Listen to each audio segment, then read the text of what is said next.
Hello my dear friends, welcome to Lucky Education. और आज हम शुरुआत करेंगे क्लास 7th की ज्योग्राफी का चैप्टर नंबर 7 ह्यूमन इन्वायरमेंट, जिसमें आपका सेटलमेंट, ट्रांसपोर्ट एंड कम्युनिकेशन। इस चैप्टर के 3 भाग हैं। पहले भाग में हम डिस्कस करेंगे सेटलमेंट्स क्या होते हैं, फिर हम ट्रांसपोर्ट के बारे में जानेंगे और फिर हम जानेंगे कम्युनिकेशन के बारे में। ठीक है, तो शुरुआत करेंगे सेटलमेंट से। सेटलमेंट्स क्या होते हैं तो ध्यान रखना, इससे पहले मैं 6 चैप्टर ऑलरेडी करा चुका हूँ, आप उनको देखें। क्रम से मैंने सारे चैप्टर करा रखे हैं, चाहे वो आपके अभी प्रेजेंट के सिलेबस में हो या ना हो, बाकी सारे चैप्टर्स 1 बाई 1 हमने प्ले लिस्ट बना रखी है, उनको आप वहाँ पर जाकर चेक कर सकते हो। क्लास 6 की पूरी ज्योग्राफी में कवर करा चुका हूँ, तो दोनों ज्योग्राफी कवर्ड है। तो आप अगर कोई बड़ी तैयारी कर रहे हैं, यूपीएससी, आरपीएससी, कोई भी मतलब एग्जाम की तैयारी कर रहे हैं, तो आप शुरू से देखें। मेरी एक बस यही आपसे निवेदन है। ठीक है, तो आज हम जानेंगे सेटलमेंट्स की। देखो, सेटलमेंट का सिंपल सा मतलब होता है आवास। ये जो घर दिखा रखे हैं, ये घर को हम क्या बोलते हैं, सेटलमेंट बोलते हैं। तो पहले हम जानेंगे कि भाई इन सेटलमेंट्स का उदय कैसे हुआ, कैसे सेटलमेंट्स के बारे में हम मतलब जानने लगे, पहले लोग कहाँ रहते थे और अब कहाँ रहते हैं। ठीक है, थोड़ा सा हम हिस्ट्री में चलें। अब देखो, सारी सब्जेक्ट आपस में इंटरलिंक है। थोड़ा सा अगर हिस्ट्री में चलने की कोशिश करोगे आप, तो हिस्ट्री में चलाते हैं देखो आपको। शुरुआत में जो इंसान था, शुरुआत में जो अर्ली ह्यूमन हुआ करता था, जिसको हम बोलते थे आदि मानव, शुरुआत का जो इंसान हुआ करता था, वो इंसान क्या करता था, बस अपना पेट कैसे भरता था, हंटिंग करके भरता था, शिकार करता था और अपना पेट भरता था। और वो कहाँ पर रहता था, पेड़ की जो छाल होती है, पेड़ की जो मतलब छाल होती है, या पेड़ के खोखले जो पेड़ रहते हैं उसके अंदर रहता था, या जो गुफाएं होती हैं, केव्स, उनमें रहा करता था, या पेड़ों की टहनियों पर ही अपना मतलब बिस्तर बना के उसी पर रहता था। तो ऐसे करके इंसान रहता था। आज की डेट में जैसे आप रह रहे हो घरों में, ऐसे घर पहले नहीं थे। तो इंसान अपने या तो पेड़ों के ऊपर सोता था, या पेड़ों में जो खोखली छाल जो होती है उसके अंदर सोता था, जो तना होता है उसके अंदर, या फिर जो गुफाएं होती हैं उसमें सोता था। तो ये उसका आवास था। तो आज यहाँ पर हंटिंग कर रहा है, पता चला कल किसी दूसरी जगह पर हंटिंग कर रहा है, शिकार कर रहा है। तो आज यहाँ रह रहा है, कल यहाँ रह रहा है। तो पहले ठौर ठिकाना नहीं हुआ करता था हमारा, कोई मतलब जगह नहीं हुआ करती थी। इंसान को जहाँ जगह मिलती थी वहीं रहने लग जाता था। तो मतलब उसका सेटलमेंट कैसा था, टेम्परेरी। धीरे धीरे इंसान ने हंटिंग करने के साथ साथ गैदरिंग करना स्टार्ट किया। हंटर से अब वो बन गया हंटर गैदरर। क्या बन गया, हंटर गैदरर। गैदरिंग का मतलब है किसी चीज़ को इकट्ठा करना। अब इंसान क्या करता था, पहले की तरह ऐसा नहीं कि जब मन में आई जब शिकार किया और पेट भरा और सो गया। अब क्या है, वो इकट्ठा करने की आदत डालनी कि भाई बाई चांस मैं कल शिकार ना करूँ तो मैं इकट्ठा भी कर लूँ। तो उसने इकट्ठा करना स्टार्ट कर दिया, अपने खाने का जो जुगाड़ था। ठीक है, ओके, पर रह ऐसे ही रहा था। फिर और बाद में उसने फिर शुरुआत होती है, आग का आविष्कार होता है, इन्वेंशन ऑफ फायर। फायर का आविष्कार होने के बाद उसने मांस वाला पका हुआ मांस खाने लगा। ठीक है, उसके बाद फिर शुरुआत होती है एग्रीकल्चर की। किसकी शुरुआत हो जाती है, एग्रीकल्चर की शुरुआत होती है। जब एग्रीकल्चर की उसने शुरुआत की इंसान ने, तो एग्रीकल्चर के लिए आपको पता है देख रेख करनी पड़ती है। अब पहले की तरह वो घुमक्कड़ नहीं रह सकता, नोमैड्स नहीं बन सकता। जैसे ही उसने एग्रीकल्चर की शुरुआत की, तो उसने क्या किया, जहाँ उसका खेत है, सपोज उसका खेत यहाँ पर है, तो वहीं पर उसने अपना सेटलमेंट बना दिया, वहीं पर अपनी झोंपड़ी डाल दी और वहीं पर रहने लग गया।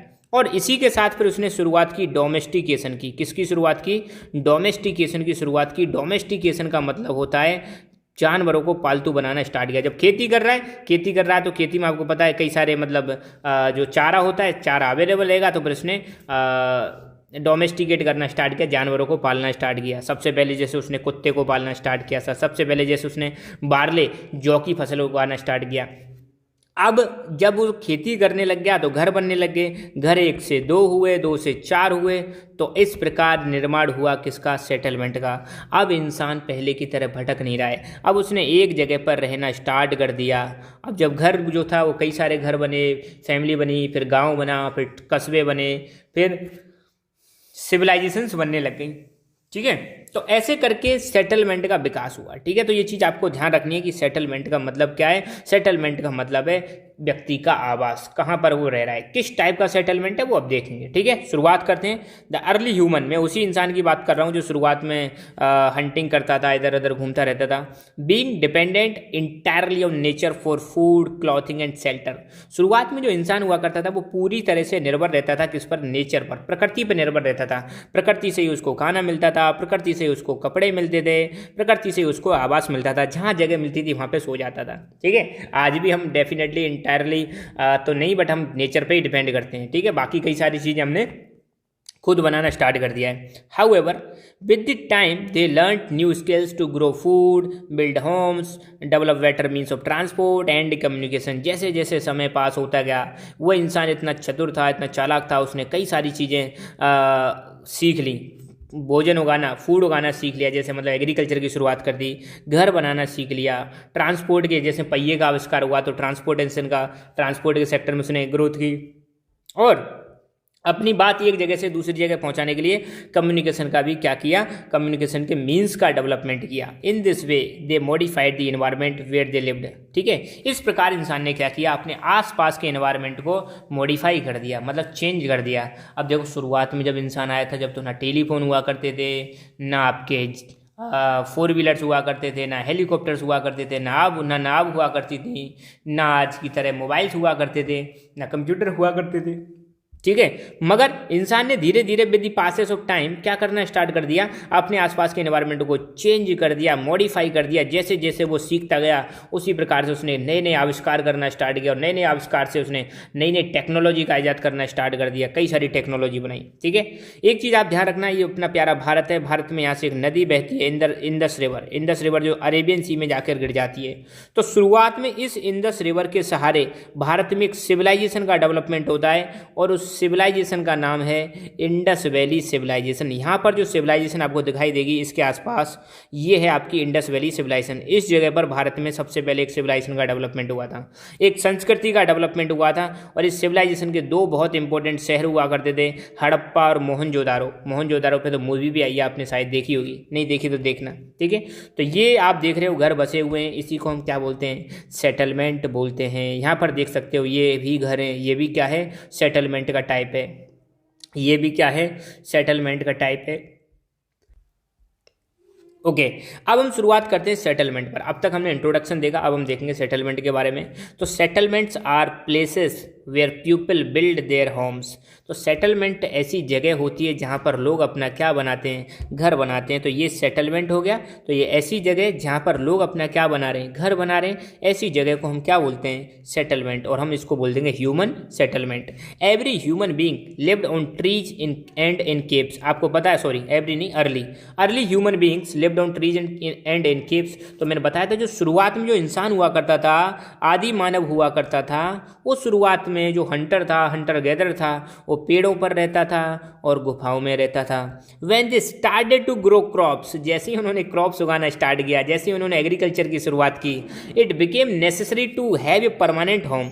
अब भाई जब फसल उन्होंने उगाना स्टार्ट किया तो उनके लिए जरूरी हो गया कि भाई अब तो उनको एक जगह पर रहना पड़ेगा, नहीं तो फिर फसल की केयर कौन करेगा। तो जैसे ही उन्होंने एग्रीकल्चर की शुरुआत की, फसल उगाना स्टार्ट किया, तो उन्होंने परमानेंट होम बना लिए। अब वो गुफाओं में और पेड़ों में रहना उसने बंद कर दिया, झोंपड़ी बना ली अपने उसने परमानेंट अपने। ठीक है, तो आज की डेट में ये देखोगे मॉडर्न सेटलमेंट, क्या ऊंची ऊंची बिल्डिंगें, आसमान को छूने वाली गगनचुंबी इमारतें ये। ठीक है, तो ये मॉडर्न सेटलमेंट है। ठीक है, अब सोचो कहाँ इंसान झोंपड़ियों में रहता था और कहाँ आज की ये पिक्चर। मतलब देख रहे हो इंसान ने कितनी तरक्की कर ली है। और सोचो आज से 10-20 साल 50 साल बाद क्या कंडीशन होगी, और 100 साल बाद क्या कंडीशन होगी। We can't even imagine. ठीक है, हम कल्पना भी नहीं कर सकते। The settlement grew nearer the river valleys as water was available and land was fertile. ये जो सेटलमेंट बनाए जाते थे इंसान के द्वारा, कहाँ पर बनाए जाते थे, वो ऐसी जगह के पास बनाए जाते थे, रिवर वैलीज के आसपास, पानी जहाँ से नदियाँ बहती हैं वहाँ बनाए जाते थे। नदियों के पास ही क्यों बनाए जाते थे, क्योंकि पीने के लिए क्या चाहिए, पानी चाहिए। और आसपास की जगह कैसी होती थी, नदियों के आसपास की फर्टाइल हुआ करती थी, और उस पर फर्टाइल मतलब उपजाऊ जमीन हुआ करती थी। और जब जमीन उपजाऊ होगी और पानी अवेलेबल होगा तो एग्रीकल्चर भी कर सकते हैं, तो खाने पीने की चीज़ें उनको मिलती रहेंगी। इसलिए जितनी भी वर्ल्ड की मेजर सिविलाइजेशंस हैं, सिविलाइजेशंस मतलब जितनी भी संस्कृति डेवलप हुई हैं, वो सारी की सारी सिविलाइजेशंस किसी ना किसी रिवर के सहारे डेवलप हुई हैं। और आज की डेट में जितने भी बड़े बड़े सिटीज़ हैं पूरे वर्ल्ड में, जितने भी मेजर सिटीज़ हैं, वो भी किसी ना किसी नदी के सहारे बसे हुए हैं। ठीक है, जैसे आगरा जो शहर है हमारा किसके सहारे बसा हुआ है, यमुना के सहारे। दिल्ली यमुना के सहारे बसी हुई है। हरिद्वार आपको पता है गंगा नदी के सहारे बसा हुआ है। ठीक है, बहुत सारे सिटीज़ हैं जो जनरली किसके सहारे बसे हुए हैं, रिवर के सहारे। तो जनरली पहले जो सिविलाइजेशन डेवलप हुई थी वो किसके सहारे डेवलप हुई थी, रिवर वैलीज के सहारे। With the development of trade and commerce and manufacturing human settlement became larger. और जैसे जैसे ट्रेड बढ़ता गया, कॉमर्स बढ़ता गया, लोगों ने मैन्युफैक्चरिंग करना स्टार्ट कर दिया, फैक्ट्री लगाना स्टार्ट कर दिया, छोटी छोटी इंडस्ट्रीज लगाना स्टार्ट कर दिया, व्यापार करना स्टार्ट कर दिया, तो ये सेटलमेंट थोड़े बड़े होने लगते हैं। एक घर से दो घर, दो से चार, चार से आठ, आठ से 16, 32 ऐसे करके ये बड़े होने लगे और गाँव शहरों में बदलने लग गए। ठीक है, settlement flourished and civilisation developed near the river valleys. ये सेटलमेंट जो है फ्लोरिश करते गए, मतलब फैलते गए, फलते फूलते चले गए और बढ़ते चले गए। और सिविलाइजेशंस जो संस्कृति हैं वो कहाँ पर डेवलप हुई? Near the river valleys. ठीक है, यहाँ पर मैं आपको एक एक्स्ट्रा चीज़ बताता हूँ। ठीक है, बुक में तो सिर्फ रिवर के नाम दे रखे हैं, तो ध्यान रखना। वर्ल्ड की कुछ मैं मेजर सिविलाइजेशंस की बात करूँगा, मेजर सभ्यताओं की बात करूँगा। सभ्यताएं बोलते हैं सिविलाइजेशन को, तो सिंधु सरस्वती सिविलाइजेशन, सिंधु सरस्वती सिविलाइजेशन या इंडस वैली सिविलाइजेशन, ये अपनी प्यारे भारत की सिविलाइजेशन है। तो ध्यान रखना, भारत में जो सबसे पहले सिविलाइजेशन डेवलप हुई थी,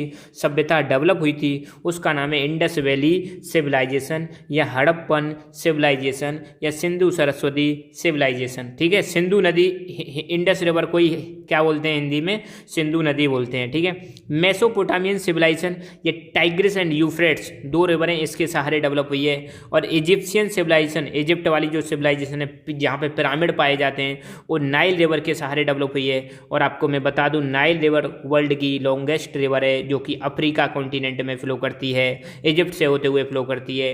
अब आपको एक कमेंट करके बताना है कि वर्ल्ड की लार्जेस्ट रिवर कौन सी है और भारत की लार्जेस्ट रिवर कौन सी है। तो मैं चाहूँगा आप इसकी जानकारी करें और कमेंट करें। चाइनीज सिविलाइजेशन डेवलप हुई है, हांगहे रिवर है इसके सहारे। तो आप देखोगे जितनी भी वर्ल्ड की मेजर सिविलाइजेशन हैं वो किसी ना किसी नदी के सहारे डेवलप हुई हैं। नदी के सहारे क्यों डेवलप हुई हैं? क्योंकि इनको एक तो पानी मिलता है और नदी के सहारे की जो ज़मीन होती है वो फर्टाइल होती है, तो वहाँ पे एग्रीकल्चर भी कर सकते हैं। और अपने बिजनेस के लिए भी आपको पता है, अगर फैक्ट्री वैक्ट्री लगाओ वहाँ भी पानी चाहिए, और पशुपालन करोगे वहाँ भी पानी चाहिए। तो ये जो भी सिविलाइजेशन है किसी ना किसी नदी के सहारे ही क्या होती हैं? डेवलप होती हैं। अच्छा, एनसीईआरटी में एक जगह पे दे रखा कि साइट किसे कहते हैं? साइट क्या होती है? साइट का मतलब है जगह। साइट का मतलब क्या है? जगह। कौन सी जगह? देखो, द प्लेस वेयर बिल्डिंग और settlement develops is called site. एक ऐसी जगह जहाँ पर घर बनाए जाते हैं, बिल्डिंग्स बनाए जाते हैं, इमारतें बनाई जाती हैं और आवास बनाया जाता है, उसको हम क्या बोलते हैं? साइट बोलते हैं। Natural conditions for selection of ideal site. अगर आपको कोई साइट का सिलेक्शन करना है, घर बनाने के लिए, बिल्डिंग बनाने के लिए कोई साइट का सिलेक्शन करना है, तो आप किन किन चीज़ों पर ध्यान दोगे? नंबर 1, फेवरेबल क्लाइमेट होना चाहिए, वातावरण ऐसा होना चाहिए जो उपयुक्त हो, ना ज़्यादा ठंड हो ना ज़्यादा गर्मी हो। अवेलेबिलिटी ऑफ वाटर, पानी बिल्कुल अवेलेबल होना चाहिए। सूटेबल लैंड होनी चाहिए, ज़मीन अच्छी होनी चाहिए, फर्टाइल सॉइल होनी चाहिए ताकि एग्रीकल्चर भी कर सकें। तो ये कंडीशंस हैं साइट, अच्छी साइट के लिए, आइडियल साइट होने के लिए। ठीक है, अब हम देखेंगे टेम्परेरी एंड परमानेंट सेटलमेंट। तो टेम्परेरी जो आज यहाँ पे रह रहे हैं, कल यहाँ पे रह रहे हैं, परसों यहाँ पे रह रहे हैं, ऐसा जो सेटलमेंट है उसको हम बोलते हैं टेम्परेरी। या मान लो 10 दिन यहाँ, 20 दिन यहाँ, एक ऐसे करके जो सेटलमेंट। परमानेंट मतलब एक ही जगह पर रहते हैं, तो उसको हम बोलते हैं परमानेंट सेटलमेंट। तो सेटलमेंट को हम दो भागों में डिवाइड कर सकते हैं, परमानेंट और टेम्परेरी सेटलमेंट। फिर आगे जाके हम देखेंगे रूरल एंड अर्बन सेटलमेंट।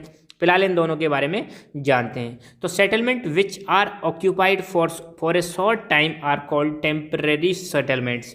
ऐसे सेटलमेंट जो बहुत ही कम समय के लिए ऑक्यूपाई किए जाते हैं, बहुत कम समय के लिए बनाए जाते हैं, उन सेटलमेंट्स को हम क्या बोलते हैं? टेम्परेरी सेटलमेंट्स बोलते हैं। The people living in deep forest, hot and cold deserts and mountains often dwell in such settlements. तो जो लोग डीप फॉरेस्ट में रहते हैं, बहुत गहरे जंगलों में रहते हैं, और हॉट एंड कोल्ड डेजर्ट्स में रहते हैं, माउंटेन्स में रहते हैं, वो जनरली इस प्रकार के सेटलमेंट बनाते हैं, इस प्रकार के सेटलमेंट्स में ड्वेल करते हैं, मतलब रहते हैं। जो लोग टेम्परेरी सेटलमेंट बनाते हैं तो उनकी एक्टिविटी क्या होती है? हंटिंग करना, गैदरिंग करना, इकट्ठा करना कुछ। शिफ्टिंग कल्टीवेशन, शिफ्टिंग कल्टीवेशन में क्या करते हैं? यहाँ पर खेती करी, फिर यहाँ पे खेती करने के बाद मूव कर गए, यहाँ पे खेती करी। अब एक्चुअली ऐसा नहीं है, ये शिफ्टिंग कल्टीवेशन में थोड़ा मैं डेप्थ में बताऊँगा आपको डिटेल में। जैसे मान लो यहाँ कोई ज़मीन है, तो यहाँ पर पेड़ पौधे लगे हुए हैं, तो उन पेड़ पौधों को काट देते हैं, काटने के बाद उनमें आग लगा देंगे, फिर राख बन जाएगी, फिर उसको मिट्टी में मिला देते हैं, फिर यहाँ पर खेती करेंगे। अब 2-4 साल यहाँ पर फर्टिलिटी अच्छी बन जाती है। फिर जैसे इसकी सॉइल की फर्टिलिटी कम होगी, लोग बाग दूसरी तीसरी जगह पे जाएंगे, वहाँ पे जो पेड़ पौधे हैं उनको काट देंगे, जला देंगे, फिर जो राख बनेगी उसको मिट्टी मिला देंगे ताकि सॉइल की फर्टिलिटी बढ़ जाए, फिर यहाँ पे खेती करेंगे, फिर यहाँ फर्टिलिटी कम होगी तीसरी जगह पे। तो ऐसे जो खेती करते हैं आज यहाँ पे 1-2 साल, फिर 1-2 साल यहाँ पे, वो वाली कल्टीवेशन क्या कहलाती है? शिफ्टिंग कल्टीवेशन कहलाती है। एक है ट्रांसहुमेंस, इसको मैं समझाऊंगा, ठीक है। ये भी मतलब कई बार क्या है, जब सीजन चेंज होता है तो चारे की कमी हो जाती है, तो लोग एक जगह से दूसरी जगह चारा ढूंढने के लिए गाय भैंस या जानवरों के चारे के लिए मूव कर जाते हैं। तो वो मूवमेंट होता है जो सीजनल, उसी को हम बोलते हैं ट्रांसहुमेंस। ये आगे मैं बताऊंगा, ठीक है। हाउएवर, अब ये तो बात रही किसकी? टेम्परेरी सेटलमेंट की। जो टेम्परेरी सेटलमेंट होते हैं, यहाँ पे लोग बाग शॉर्ट टाइम के लिए रहते हैं, और ऐसे सेटलमेंट्स जनरली किस लिए बनाए जाते हैं? जब लोग डीप फॉरेस्ट में रहें, हॉट या कोल्ड डेजर्ट्स में रहें, या माउंटेन्स में रहें। ये ऐसे सेटलमेंट्स में जब लोग रहते हैं तो क्या क्या एक्टिविटी करते हैं? हंटिंग, गैदरिंग, शिफ्टिंग, कल्टीवेशन और transhumance. However, more and more settlement today are permanent. देखो आज की डेट में जो सेटलमेंट है, आज की डेट में कोई भी नहीं चाहेगा कि उसका घर बदलता रहे हर 6 महीने में। तो आज की डेट में आपके जो ज़्यादातर सेटलमेंट मिलेंगे वो कैसे मिलेंगे? परमानेंट। मगर एंशियंट टाइम में ज़्यादातर सेटलमेंट्स कैसे हुआ करते थे? टेम्परेरी सेटलमेंट्स हुआ करते थे। In these settlement people build home to live in. आज की डेट में जो सेटलमेंट बनाए जाते हैं परमानेंट होते हैं, और इन्हीं सेटलमेंट्स में लोग अपने घर बनाते हैं और रहते हैं, ठीक है। तो यहाँ पर आज का वीडियो हम ख़त्म करते हैं, बाकी चीज़ें हम नेक्स्ट वाले वीडियो में डिस्कस करेंगे। आपको एक छोटी सी इन्फॉर्मेशन मैं देना चाहता हूँ, हमारी app lucky education play store पर आ चुकी है, तो आप इस ऐप को प्ले स्टोर से डाउनलोड करें और यहाँ पर बहुत सारे स्मार्ट कोर्सेस हैं उनका लाभ उठाएं। साथ ही साथ में हमारा Telegram channel lucky education join करें ताकि आपको आने वाले वीडियोज़ की नोटिफिकेशन मिलती रहे। सो मिलते हैं नेक्स्ट वीडियो में, तब तक के लिए खुश रहो, मुस्कुराते रहो। जय हिंद, जय Bharat. Hello my dear friends, welcome to Lucky Education. और आज हम देखेंगे लेक्चर नंबर 2, चैप्टर नंबर 7 हमारा चल रहा है ह्यूमन एनवायरनमेंट, जिसमें हम सेटलमेंट, ट्रांसपोर्ट और कम्युनिकेशन के बारे में डिस्कस करेंगे। तो आज हमारा जो सेटलमेंट वाला टॉपिक है ये फिनिश हो जाएगा, और सेटलमेंट में आज हम देखेंगे rural settlement and urban settlement. Settlement मैंने बताया था जहाँ पे हम लोग रहते हैं उस एरिया को हम क्या बोलते हैं? सेटलमेंट बोलते हैं, आवास बोलते हैं या आबादी बोलते हैं, ठीक है। और सेटलमेंट में आज हम देखेंगे कि गांव में कैसा सेटलमेंट होता है, रूरल एरियाज में, और अर्बन एरियाज में कैसा सेटलमेंट होता है। साथ ही साथ में रूरल एरियाज में सोर्स ऑफ इनकम क्या होते हैं, अर्बन एरिया में सोर्स ऑफ इनकम क्या होते हैं, ये सारी चीज़ें हम डिस्कस करेंगे। तो टाइप ऑफ सेटलमेंट अब हम देखेंगे गांव और शहर के आधार पर। गांव में कुछ इस प्रकार के सेटलमेंट आपको दिखाई देंगे, आवास दिखाई देंगे, लोगों का जो रहने का जो एरिया है वो कुछ ऐसा दिखाई देता है, जबकि शहरों में सेटलमेंट कुछ इस प्रकार से दिखाई देते हैं। अब जरूरी नहीं है सारे शहर इसी प्रकार के दिखाई दें, ये तो बहुत ही ज़्यादा डेवलप्ड शहर है, मगर आपको शहरों में ऊंची ऊंची बिल्डिंगें दिखाई देती है, जबकि गांव में देखोगे आपको छोटे छोटे घर दिखाई देते हैं, एक बिल्डिंग एक मंजिल या 2 मंजिल मुश्किल से, ठीक है। जबकि शहरों में आपको फ्लैट्स का चलन बढ़ गया है, फ्लैट्स आपको दिखाई देंगे। ज़मीन शहरों में मुश्किल से कहीं पर भी खाली दिखाई देगी, जबकि गांव में बहुत सारी ज़मीन खाली होती है। तो ये कुछ बेसिक चीज़ें ये हमें पता है। हम जब गांव जाते हैं, अपने घूमने जाते हैं, या गांव नहीं जाते, अगर हम शहर के भी हैं तब कभी कहीं बाहर घूमने जाते हैं तो हमने ये सारी चीज़ें देखी हैं। तो रूरल सेटलमेंट के बारे में देखेंगे। सबसे पहले गांव में जो सेटलमेंट होते हैं, तो in villages rural settlement, in villages the villages are rural settlement where people engaged in activities like agriculture, fishing, forestry, craft works, trading. तो गांव के जो सेटलमेंट होते हैं या गांव जो होते हैं वो रूरल सेटलमेंट का एक प्रकार से एग्जाम्पल है। और गांव के जो लोग होते हैं जनरली आपको मोस्टली तो आपको एग्रीकल्चर में दिखाई देंगे, और कहीं कहीं पर आपको फिशिंग में दिखाई देंगे। फिशिंग मतलब जो मछली पालन होता है, फॉरेस्ट्री मतलब पेड़ों से संबंधित है, ठीक है। और क्राफ्ट्स वर्क, छोटे छोटे काम करते हैं, छोटे मोटे काम करते हैं। कोई मटका बनाने का काम करता है, मिट्टी के जो बर्तन होते हैं उनको बनाने का काम करता है, कोई लकड़ी का काम करता है, छोटे मोटे कई सारे क्राफ्ट्स वर्क होते हैं। ट्रेडिंग करते हैं, छोटा मोटा व्यापार करते हैं। ये सारी एक्टिविटीज आपको देखने को मिलेंगी कहाँ पर? गांव में। तो ध्यान देना, विलेजेज जो है वो किसका एग्जाम्पल है? रूरल सेटलमेंट का एग्जाम्पल है। रूरल सेटलमेंट भी 2 प्रकार के होते हैं, एक होता है कॉम्पैक्ट सेटलमेंट और दूसरा होता है स्कैटर्ड। कॉम्पैक्ट मतलब पास पास, जब आपको घर पास पास दिखाई दे, जहाँ पर घर जो होते हैं वो पास पास होते हैं, उसको हम बोलते हैं कॉम्पैक्ट सेटलमेंट। और जहाँ पर घर दूर दूर होते हैं, बिखरे बिखरे होते हैं, एक यहाँ एक वहाँ, उसको हम बोलते हैं स्कैटर्ड सेटलमेंट। तो कॉम्पैक्ट सेटलमेंट क्या होता है, जहाँ पर जो घर होते हैं बनाए जाते हैं, जो बिल्डिंग्स बनाई जाती हैं वो कैसे बनाई जाती हैं, पास पास बनाई जाती हैं, साथ के साथ में ये फ्लैट लैंड होती है, ठीक है। तो एक compact settlement is a closely built area of dwellings, dwelling मतलब जहाँ पर हम निवास करते हैं, ठीक है, जहाँ पर हम रहते हैं। तो जो बिल्डिंग्स होती हैं कॉम्पैक्ट सेटलमेंट में पास पास होती हैं, और ज़मीन जो होती है वो कैसी होती है, फ्लैट लैंड होती है। स्कैटर्ड सेटलमेंट की बात करें तो स्कैटर्ड सेटलमेंट में जो ड्वेलिंग्स होती हैं, ड्वेलिंग्स मतलब जो आवास होता है वो बहुत बड़े एरिया में फैला हुआ होता है, एक यहाँ रह रहा है, कोई यहाँ रह रहा है, कोई यहाँ रह रहा है, कुछ इस प्रकार से। और ये जो सेटलमेंट आपको पाए जाते हैं ना स्कैटर्ड, ये पाए जाते हैं हिली एरियाज में, थिक फॉरेस्ट में, एंड एक्सट्रीम क्लाइमेट वाले क्षेत्र में। एक्सट्रीम क्लाइमेट मतलब कहीं पर बहुत ही ज़्यादा गर्मी पड़ती हो या कहीं पर बहुत ही ज़्यादा ठंड पड़ती हो, ऐसे एरियाज में ज़्यादा लोग रहते नहीं हैं। तो अब सिंपल सी बात है, स्कैटर्ड सेटलमेंट आपको कहाँ देखने को मिलेगा, जहाँ पर मतलब रहने की कंडीशंस सही ना हो। अब जैसे हिली एरियाज, अब हिली एरियाज में कुछ ज़्यादा लोग नहीं रहते, क्यों नहीं रहते, क्योंकि वहाँ पे लाइफ थोड़ी डिफ़िकल्ट होती है। भैया हिली एरियाज में साथ के साथ में बर्फ़ भी पड़ती है। तो ऐसे एरिया जहाँ पर मतलब रहने की कंडीशन सही नहीं है, वहाँ पर आपको स्कैटर्ड सेटलमेंट देखने को मिलेगा। और जहाँ पर आपको रहने की कंडीशन बहुत आसान है, ज़मीन फ्लैट है, पानी अवेलेबल है, वहाँ पर आपको घनी सारी पॉपुलेशन मिलेगी और सेटलमेंट भी कैसे मिलेंगे, कॉम्पैक्ट देखने को मिलेंगे, ठीक है। In rural areas, people built houses to suit their environment. In regions of heavy rainfall, they have slanting roof. ध्यान देना, गांव में जो लोग घर बनाते हैं वो अपने एनवायरनमेंट के हिसाब से बनाते हैं। जहाँ पर बहुत ही ज़्यादा बरसात होती है, तो अब यहाँ पे एक गांव का घर नहीं है, पर मैं बता रहा हूँ यहाँ पे स्लैंटिंग रूफ का मतलब क्या है। स्लैंटिंग रूफ का मतलब उनकी छत जो होती है कुछ इस प्रकार से होती है, तिरछी, ऐसे करके यूँ करके घर होते हैं, ऐसे करके। ऐसी जो रूफ होती है, छत होती है, उसको हम बोलते हैं स्लैंटिंग रूफ। तो जहाँ पे बहुत ज़्यादा बरसात होती है तो उनकी रूफ कैसी होती है, कुछ इस प्रकार की होती है, ताकि बरसात का पानी जो आसानी से बह के निकल जाए। और जहाँ पर पानी बहुत ज़्यादा एक्यूमुलेट होता है बरसात के सीजन में, वहाँ पर जो घर जो बनाए जाते हैं, अब जैसे मान लो यहाँ पे बहुत सारा पानी इकट्ठा हो गया है, तो घर जो बनाएंगे इस एरिया में ऊपर उठाकर घर बनाते हैं, मतलब रेज प्लेटफॉर्म पर ऊंचाई पर घर बनाते हैं जहाँ पर पानी इकट्ठा होता है। तो गांव में यहाँ पे दो कंडीशन दे रखी हैं, जहाँ पे बहुत ज़्यादा बरसात होती है, एक तो घर वहाँ पे कैसे बनाए जाते हैं, स्लैंटिंग रूफ वाले बनाए जाते हैं। साथ ही साथ में दूसरा ये है कि जहाँ पर पानी इकट्ठा हो जाता है, तो जहाँ यहाँ मान लो पानी इकट्ठा हो रहा है, तो हम थोड़ा ऊपर बाउंड्री बना के या फिर हम नीम वीम भर के ऊपर थोड़ा रेज प्लेटफॉर्म पर क्या बनाते हैं, घर बनाते हैं, ठीक है। और कई जगह आपने देखा होगा गांव में जो घर होते हैं कुछ ऐसे झोंपड़ी टाइप के दिखाई देते हैं, छप्पर दिखाई देते हैं। हालांकि ये छप्पर अब तो गायब हो गए हैं, बट फिर भी ऐसे आपको कई जगह पे देखने को मिलेंगे। तो thick mud walled houses with thatched roof are very common in the areas of hot climate.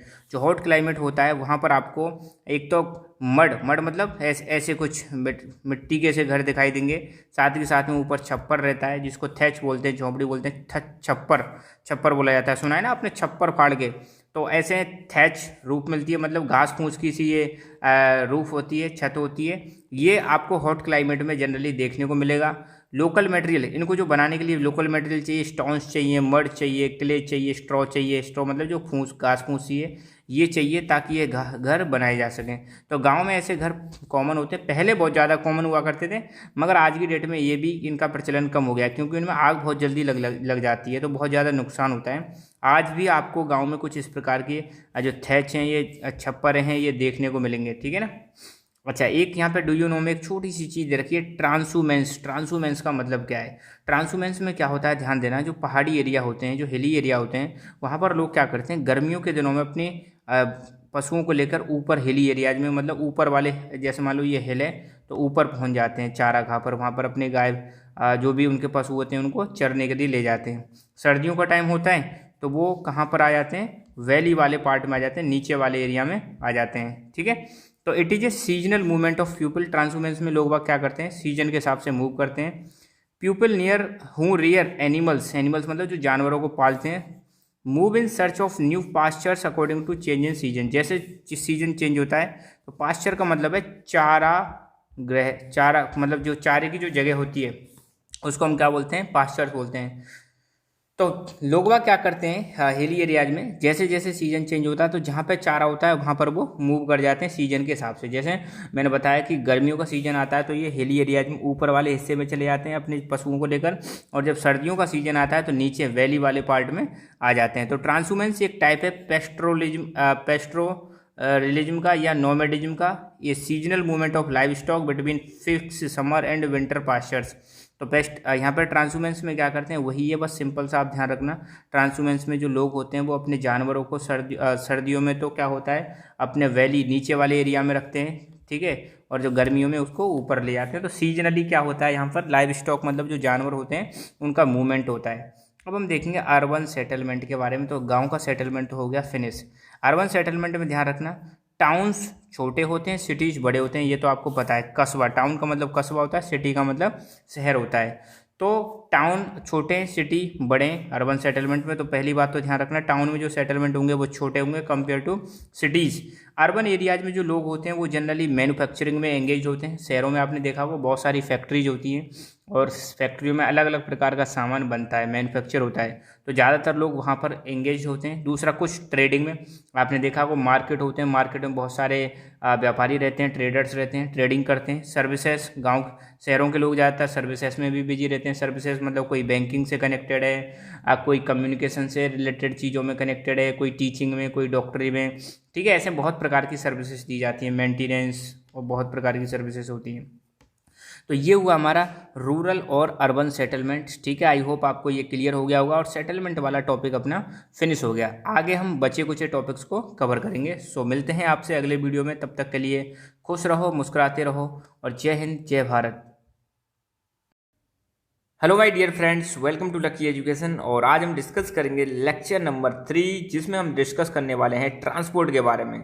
Class 7 की हम ज्योग्राफी डिस्कस कर रहे हैं। चैप्टर नंबर 7 चल रहा है, human environment, settlement, transport and communication. Settlement हमने अच्छी तरह से कवर कर लिया है लेक्चर नंबर 1 और 2 में। आज हम सिर्फ और सिर्फ ट्रांसपोर्ट के बारे में देखेंगे कि ट्रांसपोर्ट का मतलब क्या है। ट्रांसपोर्ट को हम बोलते हैं यातायात। अब क्या मतलब है यातायात का? जब हम गुड्स और पीपल को एक जगह से दूसरी जगह पर भेजें, ध्यान देना, जब हम गुड्स मतलब कोई सामान है आपका, पीपल मतलब लोग, जब लोगों को एक जगह से दूसरी जगह भेजा जाए तो यही चीज़ क्या है, ट्रांसपोर्ट है। और जिस माध्यम से आप भेज रहे हो उनको, वो हो जाएगा मीन्स ऑफ ट्रांसपोर्ट। ध्यान देना, मीन्स ऑफ ट्रांसपोर्ट हो जाएगा। लोगों को एक जगह से दूसरी जगह भेजना ट्रांसपोर्ट है, मगर जिस माध्यम से आप भेज रहे हो उसको, वो क्या हो जाएगा, उसका मीन्स। अगर आप रोड से भेज रहे हो तो मीन्स क्या हो जाएगा, रोड हो जाएगा। वाटर से भेज रहे हो पानी के थ्रू तो वाटर हो जाएगा, ठीक है। और हवा में भेज रहे हो तो उसको हम बोलेंगे एयरवेज, रोडवेज, वाटरवेज। ये क्या हो गया, मीन्स हो गए कि किस के थ्रू आप भेज रहे हो, मतलब माध्यम क्या है आपका, है ना। तो ट्रांसपोर्ट का सिंपल सा मतलब क्या है, movement of people and goods and people from one place to another place, क्या कहलाता है, ट्रांसपोर्ट कहलाता है। कि मतलब लोगों का या सामान का एक जगह से दूसरी जगह पर मूवमेंट होना ही क्या कहलाता है, ट्रांसपोर्ट कहलाता है, ठीक है। अब चाहे आप पानी के जहाज से जाओ, चाहे आप गाड़ी से जाओ, चाहे घोड़ा गाड़ी से जाओ, ट्रेन से जाओ, बैलगाड़ी से जाओ, किसी भी चीज़ से जाओ, लोगों का एक जगह से दूसरी जगह पर जाना या सामान का एक जगह से दूसरी जगह पर जाना ही क्या कहलाता है, ट्रांसपोर्ट कहलाता है, ठीक है। अब हम देखेंगे ट्रांसपोर्ट का मतलब जो अपनी बुक में दे रखा है, क्या दे रखा है, वो सारी चीज़ें डिस्कस करते हैं। कि ट्रांसपोर्ट इज द मीन्स मतलब साधन है, by which people and goods move. मतलब ट्रांसपोर्ट एक ऐसा साधन है जिसके थ्रू लोग और सामान मूव करता है, एक जगह से दूसरी जगह मूव करता है। In the early days it took a great deal of time to travel a long distances. पहले के टाइम पर, शुरुआत में जब इंसान ने मतलब अपनी लाइफ स्टार्ट की थी, तो शुरुआत में एंशिएंट टाइम में लोग एक जगह से दूसरी जगह तक जाने में बहुत लंबा समय लगता था उनको, ठीक है। एक जगह से दूसरी जगह जाने में महीनों लग जाते थे, कई दिन लग जाते थे और रिटर्न होने में भी प्रॉब्लम होती थी। तो people had to walk and used animals to carry their goods.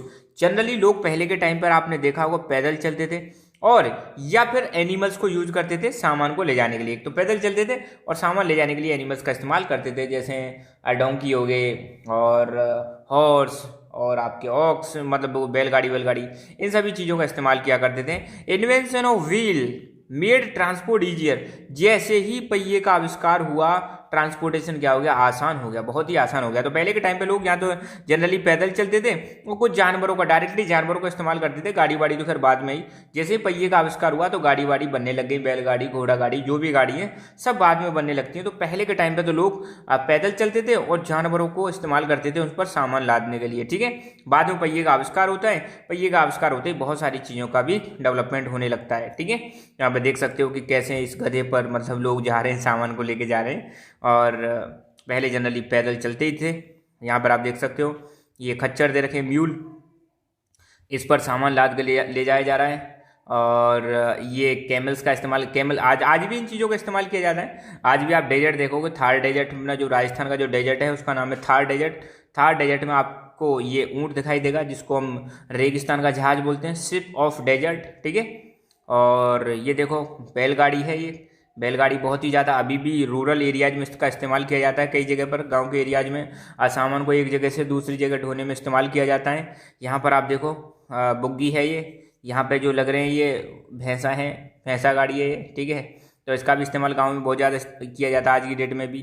तो with the passage of time different means of transport developed, but even today people use animals for transport. जैसे जैसे समय पास होता जाता है तो आप देखोगे कई सारे साधन जो हैं ट्रांसपोर्ट के वो डेवलप होते जाते हैं, मगर इससे एनिमल्स पर कोई प्रभाव नहीं पड़ा। आज भी हम ट्रांसपोर्टेशन में एनिमल्स का इस्तेमाल करते हैं, भले ही चाहे कितने भी हमने बुलेट ट्रेन का डेवलप कर लिया हो, चाहे हमने एरोप्लेन्स का, हेलीकॉप्टर्स का, जो भी चीज़ें हमारे पास फास्ट टू फास्ट जो मीन्स है हमारे पास साधन ट्रांसपोर्ट के, चाहे कोई से भी डेवलप कर लियो, पर आज भी हम जानवरों का इस्तेमाल भी करते हैं ट्रांसपोर्टेशन के लिए। In our country donkeys, mules, bullocks, camels are common. तो इन सारी चीज़ों का, इन सभी जानवरों का इस्तेमाल करना हमारे देश में कॉमन है। Andes mountains of south America, बहुत एक इंपॉर्टेंट क्वेश्चन बन जाता है यहीं पर कि साउथ अमेरिका जो कॉन्टिनेंट है वहाँ पर माउंटेन पाए जाते हैं, एंडीज। तो यहाँ पर यूज किया जाता है लामाज। लामाज यहाँ पर एक एनिमल है, उसको यूज किया जाता है, जैसे तिब्बत में यूज किया जाता है याक को, ठीक है। तो यहाँ पर आप देखोगे ये हैं लामाज, इनको साउथ अमेरिका के जो एंडीज वाला रीजन है वहाँ पर इस्तेमाल किया जाता है। और in early traders from other countries use to take several months to reach India. पहले के टाइम पे जो ट्रेडर्स हुआ करते थे वो दूसरे देशों से हमारे देश में पहुंचने के लिए, इंडिया में पहुंचने के लिए उनको कई महीनों का टाइम लग जाता था। दे टुक आइदर सी रूट और लैंड रूट, या तो वो समुद्र के मार्ग से आते थे या वो जमीन के मार्ग से भारत में पहुंचते थे। Aeroplanes have made travel faster. Aeroplanes आज की डेट में इनकी सहायता से आप देखो 2-3 घंटे के अंदर एक देश से दूसरे घंटे के अंदर एक देश से दूसरे देश के अंदर पहुंचा जा सकता है एरोप्लेन्स की सहायता से।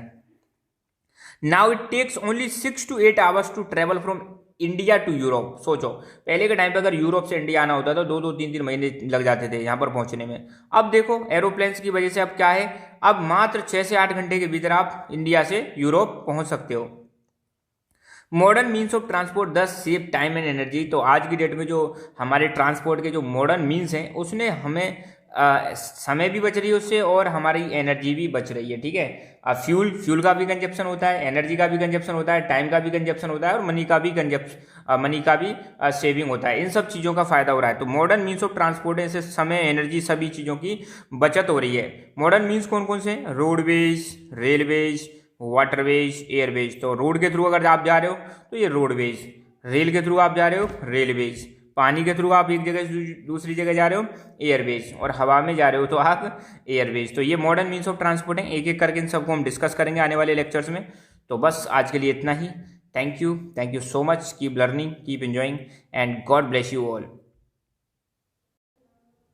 Hello my dear friends, welcome to Lucky Education. और आज हम देखेंगे रोडवेज के बारे में, ठीक है। हम ट्रांसपोर्टेशन स्टार्ट किया था लास्ट वाले लेक्चर में, और जैसा कि मैंने बताया था कि हमारे इंडिया में जो मेजर मीन्स हैं ट्रांसपोर्ट के बड़े बड़े जो साधन हैं हमारे पास, एक तो है रोडवेज, रोड के थ्रू हम मतलब एक जगह से दूसरी जगह जाते हैं, सामान भी ले जाते हैं। दूसरा है रेलवेज, तीसरा है वाटरवेज और चौथा है एयरवेज। तो आज हम देखेंगे रोडवेज के बारे में स्पेशली, ठीक है ना। तो जैसा कि आप सभी ने रोड का इस्तेमाल हम डे टू डे लाइफ में करते हैं, और आपको पता है सबसे ज़्यादा जो हम ट्रांसपोर्टेशन इस्तेमाल करते हैं वो किसका इस्तेमाल करते हैं ट्रांसपोर्टेशन में? वो रोड्स का ही इस्तेमाल करते हैं। घर घर हमारा, इवन प्रत्येक गांव, प्रत्येक शहर जनरली किससे कनेक्टेड है आपको पता है? रोड से कनेक्टेड है, ठीक है ना। ये हमें होम टू होम मतलब एक्सेस प्रोवाइड कराते हैं, डोर टू डोर डिलीवरी कर सकते हैं चीज़ों की हम, किसके थ्रू? रोड्स के थ्रू। तो एक चीज़ ध्यान रखना, ट्रांसपोर्टेशन का जो सबसे ज़्यादा जो यूज होने वाला जो मेथड है या मतलब मीन्स है, वो है हमारा रोडवेज। और स्पेशली शॉर्ट डिस्टेंस के लिए, अगर आपको मतलब कम दूरी के लिए एक जगह से दूसरी जगह जाना है, तो आप किसका इस्तेमाल करोगे? आप डेफिनेटली रोड्स का इस्तेमाल करोगे, ठीक है, ना कि रेलवे का इस्तेमाल करोगे, ना कि एयरवेज का इस्तेमाल करोगे।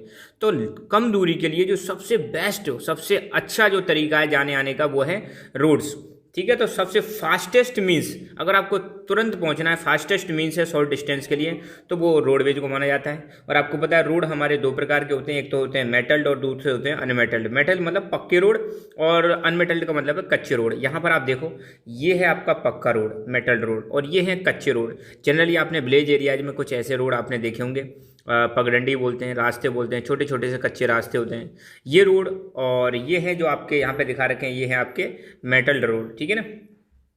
Planes have dense network of roads. आपको पता है इंडिया में जो प्लेन वाला रीजन है, ठीक है, प्लेन्स ऑफ गंगा वाला रीजन है, वो जमीन वहाँ पे फ्लैट है, तो वहाँ पे बहुत ज़्यादा नेटवर्क पाया जाता है रोड्स का, मतलब बहुत ज़्यादा, मतलब रोड्स आपको वहाँ पे देखने को मिलेंगे। डेंस नेटवर्क है, मतलब बहुत ज़्यादा विशाल नेटवर्क है, ठीक है। रोड ऐसा नहीं है कि सिर्फ प्लेन एरिया में ही पाए जाते हैं, रोड्स को डेजर्ट में भी बनाया जा सकता है, फॉरेस्ट में भी बनाया जा सकता है, इवन माउंटेन एरिया में भी इनको बनाया जा सकता है। हालांकि यहाँ पे रोड बनाना थोड़ा सा डिफिकल्ट होता है, मगर ये एरिया भी रोडवे के थ्रू रोडवेज के थ्रू कनेक्ट किए जा सकते हैं, ठीक है ना। अच्छा, अब यहाँ पे एक बहुत इंपॉर्टेंट क्वेश्चन बनता है कि highest roadways in the world कौन सा है, मतलब बहुत ऊंचाई पर जो रोड बनाया गया है उस रोड का नाम आपको बताना है। तो उस रोड का नाम है मनाली लेह हाईवे। ध्यान रखना, मनाली हिमाचल प्रदेश में, लेह लद्दाख में। तो मनाली को लेह से कनेक्ट करने वाले हाईवे का नाम है मनाली लेह हाईवे। ये हिमालयन माउंटेन पर है, और ये वर्ल्ड के जो हाईएस्ट रोड है ना, मतलब बहुत ऊंचाई पर जो रोड है वो है ये। तो अगर कोई पूछ ले कि हाईएस्ट ऊंचाई पर रोड का नाम बताओ, तो आपको बताना है मनाली लेह हाईवे, जो मनाली हिमाचल प्रदेश में उसको कनेक्ट करता है, लेह लद्दाख से कनेक्ट करता है, और इसकी एवरेज हाइट है 4000 मीटर। कुछ रोड आपने देखे होंगे अंडरग्राउंड बनाए जाते हैं, मतलब ऊपर एक रोड है और एक नीचे से एक रोड बना दिया। ऐसे जो रोड होते हैं जो अंडरग्राउंड होते हैं, टनल में होके जाते हैं, ऐसे रोड्स को हम बोलते हैं सबवेज या अंडरपाथ। यहाँ पर मैं आपको पिक्चर के थ्रू दिखाता हूँ, ये देखो आप, ये रहे, ठीक है ना। ये एक टनल वाला रोड है जो किसी चीज़ के नीचे बनाए जाते हैं, ज़मीन के नीचे बनाए जाते हैं, या सपोज ऊपर कोई दूसरा रोड है, नीचे से बना दिए जाते हैं। ऐसे रोड्स को हम बोलते हैं सबवेज, ठीक है ना। ये आपको देखने को मिलेंगे फ्लाईओवर्स, एक रोड ये जा रहा है, एक ये जा रहा है, एक ये जा रहा है, ये है फ्लाईओवर्स बोलते हैं इनको, ठीक है। ये मनाली लेह वाला है, देख रहे हो बर्फ ही बर्फ चारों तरफ बिछी हुई है, तो मनाली लेह वाला हाईवे है, ठीक है। तो मनाली लेह वाला हाईवे मैंने आपको दिखाई दिया। अंडरग्राउंड में जो रोड बने होते हैं उनको बोलते हैं सबवेज या अंडरपाथ बोलते हैं। फ्लाईओवर्स भी बनाए जाते हैं उठे हुए भागों पर, फ्लाईओवर मैंने आपको दिखाए थे। और यूएसए जो है, यूनाइटेड स्टेट्स ऑफ अमेरिका, वहाँ पर हाईएस्ट डेंसिटी पाई जाती है, मतलब बहुत ज़्यादा रोड पाए जाते हैं यूएसए में। ये चीज़ आप ध्यान रखना। अब मैं एक चीज़ यहाँ पर आपको बताता हूँ, बहुत प्यारी सी चीज़ है। एक है गोल्डन क्वाड्रिलेटरल। अगर कोई पूछ रहे कि गोल्डन क्वाड्रिलेटरल हाईवे जो है, नाम से ही पता चल रहा है क्वाड्रिलेटरल का मतलब है चार, ठीक है। तो गोल्डन क्वाड्रिलेटरल हाईवे जो है, ये हमारे देश के 4 बड़े बड़े शहरों को कनेक्ट करता है। और 4 बड़े बड़े शहर कौन से हैं आप देख सकते हो यहाँ पे। साउथ में चेन्नई, नॉर्थ में दिल्ली, और आपका ईस्ट में है आपका कोलकाता, और वेस्ट में है मुंबई। तो दिल्ली, कोलकाता, चेन्नई, मुंबई, इसको जोड़ने वाला जो हाईवे है, इसी को हम बोलते हैं गोल्डन क्वाड्रिलेटरल। तो आप देख सकते हो यहाँ पर एक क्वाड्रिलेटरल बन रहा है, ठीक है ना। तो ये 4 बड़े बड़े मेट्रोपॉलिटन सिटीज को जोड़ता है गोल्डन क्वाड्रिलेटरल। कौन कौन से मेट्रोपॉलिटन सिटीज हैं? दिल्ली, कोलकाता, चेन्नई, मुंबई। ये एक आपको याद रखना है। अच्छा, एक क्वेश्चन यहाँ पर बनता है कि why roadways are consider to be best means of transport. क्यों रोड्स को हम सबसे बेस्ट साधन मानते हैं ट्रांसपोर्ट का? उसका कारण है, पहली बात तो रोड जो है आपको door to door service provide कराते हैं। डोर टू डोर सर्विस सिर्फ रोड ही प्रोवाइड करा सकते हैं, ठीक है। ऐसा तो नहीं घर घर तक आप रेल पहुँचा दें या हाईवेज को मतलब एरोप्लेन्स लेके चले, दैट इज नॉट पॉसिबल। सिर्फ रोड ही है जो आपको door to door facility provide करा सकते हैं। रोड के थ्रू हम ध्यान रखना, जो मेन ट्रांसपोर्ट है, जो शहर का ट्रांसपोर्ट है, बड़े बड़े रोड है, उनको हम लैंडलॉक, जो मतलब गांव वाले एरिया ना, रिमोट एरिया, दूर दराज वाले क्षेत्रों को भी हम किससे कनेक्ट कर सकते हैं? रोड से कनेक्ट कर सकते हैं। और रोड को बहुत आसानी से बनाया जा सकता है डिफिकल्ट टेरेन में। मतलब माउंटेन हो या फॉरेस्ट हो, वहाँ पर भी हम रोड बना सकते हैं, जहाँ पर हमें रेलवे का डेवलप करना बहुत ज़्यादा डिफिकल्ट होता है। तो डिफिकल्ट टेरेन में भी बहुत कठिनाई वाली ऊंचे नीची जगहों पर भी हम किसको बना सकते हैं, रोड्स को बना सकते हैं। इसलिए जो रोडवेज है उसको सबसे बेस्ट मीन्स माना जाता है किसका, ट्रांसपोर्टेशन का। और यहाँ पर एक हिस्ट्री से जुड़ा हुआ क्वेश्चन है कि ध्यान रखना, भारत का जो ओल्डेस्ट रोड है जिसका नाम है grand trunk road, GT road के नाम से भी जाना जाता है, ये भारत का ओल्डेस्ट रोड है और इसको बनवाया था शेरशाह सूरी। ध्यान रखना किसने बनवाया था, शेरशाह सूरी। चलो मैं आपको एक क्वेश्चन पूछता हूं, आपको कमेंट करके बताना है कि मुगल एम्पायर का फाउंडेशन ले करने वाले आपको रूलर का नाम बताना है कि मुगल एम्पायर का फाउंडेशन ले करने वाले रूलर का नाम क्या है, वो कमेंट करके बताना है। और शेरशाह सूरी ने किसको डिफीट किया था, ये चीज़ आपको बतानी है, किस मुगल रूलर को डिफीट किया था उसको कमेंट करके आपको बताना है। ये 2 क्वेश्चन है, आपको कमेंट करके बताने। So thank you so much, keep learning, keep enjoying and God bless you all.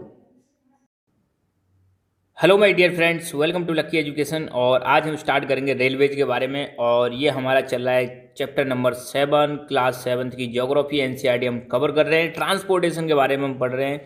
तो ट्रांसपोर्टेशन में हमने रेलवेज के बारे में आज शुरुआत करेंगे। रोडवेज के बारे में हम पढ़ चुके हैं ऑलरेडी, ठीक है ना।